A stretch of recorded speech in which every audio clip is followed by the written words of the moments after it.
A preguiça não é um sentimento. É uma força, uma corrente invisível que arrasta o homem para longe de quem ele deveria ser. No Japão antigo, essa força tinha nome: inércia do espírito. Era considerada o inimigo silencioso menos aquele que nunca ataca de frente, mas que destrói aos poucos.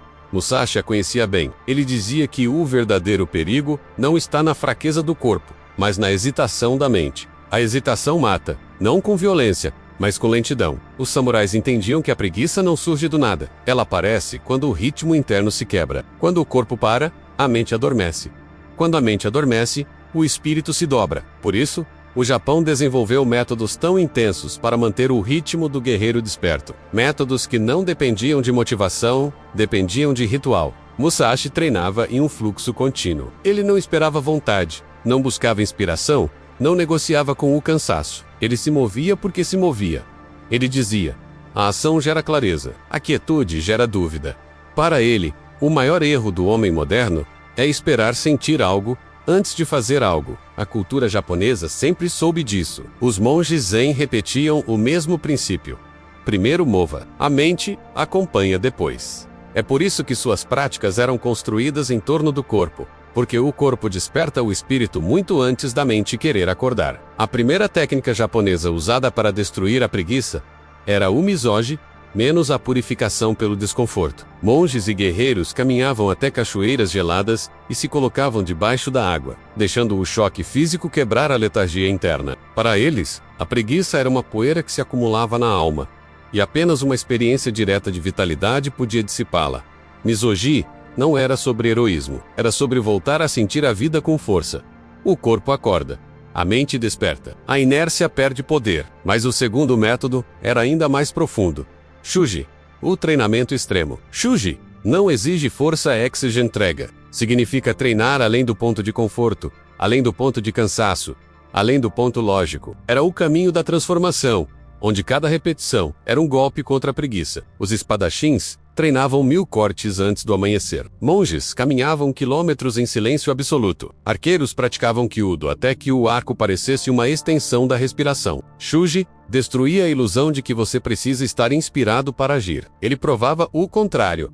Age e a inspiração nasce dentro do movimento. Musashi viveu sua própria forma de Shuji quando vagava sozinho pelas montanhas. Ele caminhava quilômetros sem destino, repetia golpes até as mãos sangrarem, dormia no chão frio. Não fazia isso por força, fazia por ritmo. Ele sabia que o corpo parado cria uma mente pesada, e a mente pesada cria um espírito quebrado. Era movimento contra a estagnação, ritmo contra a decadência. A terceira técnica japonesa era Jyoji, menos constância sem falhas. Jyoji é o oposto da vida moderna, onde cada dia é diferente, e cada escolha demanda força mental. Os monges sabiam que pensar cansa, decidir cansa, a negociar cansa. Por isso criavam rotinas absolutas. Acordavam no mesmo minuto, comiam no mesmo minuto, treinavam no mesmo minuto. Ritual elimina a escolha. E quando elimina a escolha, elimina a preguiça. O corpo não argumenta com o sino do templo. Ele apenas se levanta. Musashi fazia o mesmo. Ele transformava a disciplina em identidade. Não era treinar todos os dias. Ele era alguém que treina. A diferença parece pequena, mas muda tudo. O homem que tenta treinar depende da motivação. O que se torna treinamento em pessoa age sem questionar. Mas existe algo ainda mais profundo por trás do método japonês. Algo que não se ensina, menos se descobre. A preguiça nasce da falta de propósito. Um samurai não acorda cedo porque gosta. Ele acorda porque sua vida exige isso. Os monges não meditam porque querem estar tranquilos. Eles meditam porque seu caminho pede isso. Sem um caminho, o homem fica pesado. Sem direção, ele para. E quando parar, a preguiça se instala como mofo no espírito. Por isso, Musashi repetia uma frase que poucos entenderam: tenha um caminho, ou você será carregado pelo vento. A preguiça é o vento. O caminho é a espada que corta o vento ao meio. O Japão criou ainda um quarto princípio, simples e devastador. Kaizen menos o progresso invisível. Pequenos passos que se acumulam até se tornarem inevitáveis. Um corte por dia, uma página por dia, 1 minuto de silêncio por dia. Musashi escrevia que a repetição silenciosa é a arma mais temida pelos inimigos da disciplina, porque enquanto eles dormem, você se move, e quando eles acordam, estão 10 passos atrás, sem saber quando você avançou. A guerra contra a preguiça nunca foi vencida pela força bruta. Sempre foi vencida pelo pequeno movimento repetido até virar destino. O quinto elemento do método japonês é a responsabilidade silenciosa. Os guerreiros faziam votos solenes. Os monges os gravavam em madeira. Você pode fazer isso hoje. Escrever o que vai fazer, assinar com o próprio nome e não negociar com sua palavra. No Japão, palavra é espada. E quando você quebra sua palavra, você quebra sua lâmina. Musashi acreditava que o maior erro não era falhar, era mentir para si mesmo. A mentira interna cria preguiça. A verdade interna cria ação. A maioria das pessoas espera energia para começar, mas o Japão descobriu algo mais poderoso. A energia nasce depois que você começa.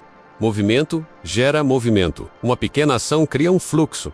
Um fluxo cria disciplina. E disciplina cria homens que o mundo não consegue parar. Se você quer destruir a preguiça, saiga uma todo, acorde antes do mundo. Mova o corpo antes que a mente reclame. Aceite o desconforto como parte do caminho. Repita pequenas vitórias até que se tornem inevitáveis. E acima de tudo, tenha um caminho claro, ou você será puxado pela inércia de todos os outros. Musashi venceu todos os inimigos externos porque venceu o inimigo interno que queria descansar antes da hora. Ele sabia que quando você domina o ritmo, a vida se curva diante de você.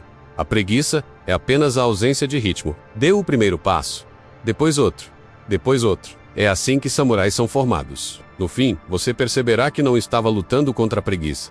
Menos estava lutando para despertar quem você sempre foi.